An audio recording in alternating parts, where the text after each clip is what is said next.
Assalamualaikum warahmatullahi wabarakatuh. Selamat pagi teman-teman. Pada kesempatan kali ini saya Imam Turmudi dari Tanah Merah. Saya salah satu penikmat puisi asal Bangkalan. Sekarang saya akan menyajikan sebuah gambaran tentang buku puisi, yang mana buku puisi ini adalah sebuah puisi karya anak Bangkalan, Bapak M. Helmi Prasetya. Dia kelahiran tahun 1977. Ini adalah salah satu karya dari beliau. Masih banyak karya beliau dari buku-buku yang lain tentang puisi. Namun saya akan menyajikan sebuah gambaran buku puisi yang berjudul Tamasa Celurit Menor.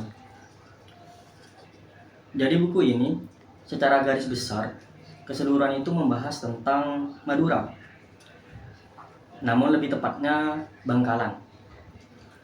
Bapak M. Helmi Prasetya ini ahli sastra, orang yang ahli sastra. Bisa kita lihat dari judulnya bukunya, yaitu Sehimpun Puisi. Kalau saya telah dari kata sehimpun, kosakata yang ia pakai itu menunjukkan bahwa ia orang yang ahli sastra. Simpun itu merupakan sebuah kosakata, sejumlah hal kecil atau sebongkah sesuatu yang bernilai dan juga berharga, yang biasanya digunakan oleh orang yang ahli sastra. Jadi bisa disimpulkan bahwa buku ini merupakan hal-hal kejadian kecil namun berharga dan bernilai bagi Bapak M. Helmi Prasetya yang dituangkan dalam bentuk puisi tentang serba-serbi Madura. Kenapa saya bilang buku ini identik dengan Madura? Karena pada halaman 7 sampai halaman 11 ini sudah disuguhkan dengan hal-hal yang berbau Madura. Contohnya dalam puisi Identitas Sebelum 1940. Di sini tuh menceritakan tentang nama-nama orang Madura sebelum tahun 1940. Di sini sangat signifikan perbedaannya dari tahun 1980, dan juga nantinya di sini juga disebutkan puisi nama-nama pada 2015 dan juga seterusnya. Ini saya sangat sukai karena di sini tuh menjelaskan bahwa pada era 1940 di sini nama-namanya orang Madura itu diambil dari akar, terus pepohonan dan juga yang lain. Sedangkan pada tahun 1980 itu lebih agak keagamaan. Nama-nama orang Madura yang diambil itu lebih agak keagamaan. Namun setelahnya 2015 itu lebih lain lagi. Nama-nama yang diambil itu diambil dari iklan-iklan televisi, terus bahasa-bahasa yang gaul. Ini sungguh perbedaannya sangat signifikan. Identitas orang Madura dari tahun ke tahunnya. Jadi buku ini saya rasa wajib ya untuk kalangan Madura, mahasiswa, siswa dan yang lain itu wajib memiliki buku ini.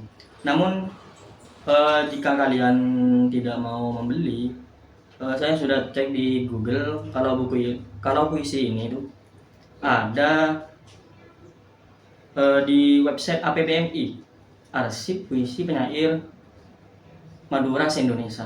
Jadi kalian bisa cek di sana, nanti ada karangan Bapak Helmi, puisi-puisi yang ada di sini tuh dicantumkan di sana. Cuman tidak sampai banyak ya, sekitar 2-3 puisi yang ada di sana. Di sini tuh selain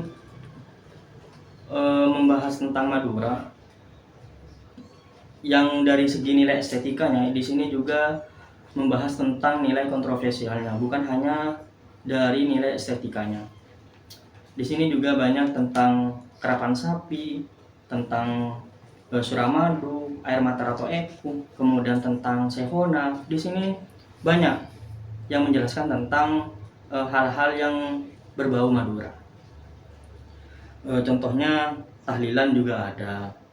Kemudian yang saya suka tuh puisi yang berjudul Tamasa Salak. Ini sangat menunjukkan terhadap ikon Madura yang dahulu.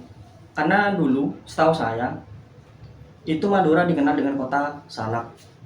Nah, sekarang kan dikenal dengan kota Solawet. Namun seiring berjalannya waktu, tergeserlah ikon Madura ini menjadi Solawet.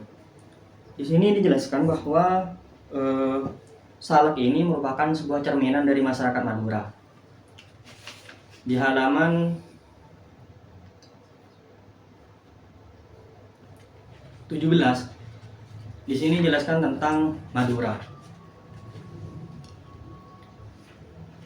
Bapak M. Helmy Prasetya ini mengatakan bahwa cerminan masyarakat Madura itu adalah salak. Bagaimana filosofinya? Filosofinya adalah salak itu kan batangnya berduri, kemudian daun akarnya itu keras kan ya. Sedangkannya buahnya manis dan juga biji salak itu besar. Ini sinkron sama dengan cover yang ada di depan. Ini ada buah salak. Jadi di dalam sini tuh dijelaskan kenapa kok ada simbol salak. Jadi masyarakat Madura itu kan dikenal dengan cepat marah dan juga menakutkan. Ini melambangkan terhadap batang duri dalam buah salak. Sedangkan daun yang kasar itu melambangkan perilaku yang katanya orang Madura itu sembarangan. Itu dilambangkan dengan daunnya yang kasar. Sedangkan untuk buahnya yang manis, orang Madura itu kan tidak membosankan dan juga menarik hati. Sedangkan untuk biji yang keras, ini melambangkan prinsip yang kuat yang dimiliki orang Madura, kemudian kemauannya yang tinggi dan mau bersaing. Itu menunjukkan mental seorang Madura. Kemudian ada puisi yang juga saya tidak sukai. Dari halaman 38 sampai 43 ya. Di sini tuh kayak bukan puisi, hanya sebuah translate. Kalau istilah Maduranya kan parebesan. Jadi di sini tuh kayak cuman parebesan dari Sarkaja menjadi Srikaya. Di sini kayak bukan puisi, cuman hanya terjemahan dari bahasa Indonesia terhadap bahasa Madura.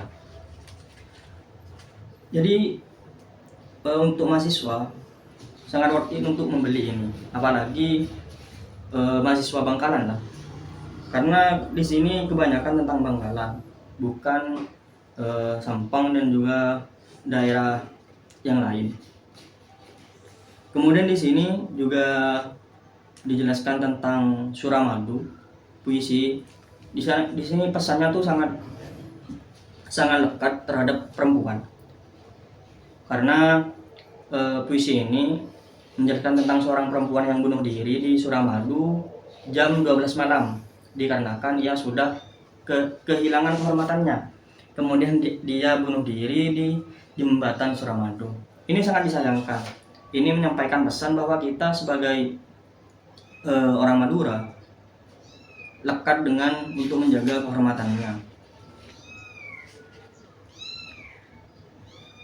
Kemudian juga ada hal yang juga dibahas di sini, hal yang tidak tabu lagi bagi kita, itu adalah sebuah carok. Buku ini menceritakan tentang carok antara dua bersaudara. Nanti bisa dicek oleh kalian di bukunya. Jadi ini saya harap kalian baca bukunya Tamasa Celurit Minor karya M. Helmy Prasetya. Mungkin hanya itu yang bisa saya sampaikan buat kalian. Untuk lebih jelasnya bisa dilihat sendiri bukunya. Judulnya Tamasa Celurit Minor karya M. Helmy Prasetya.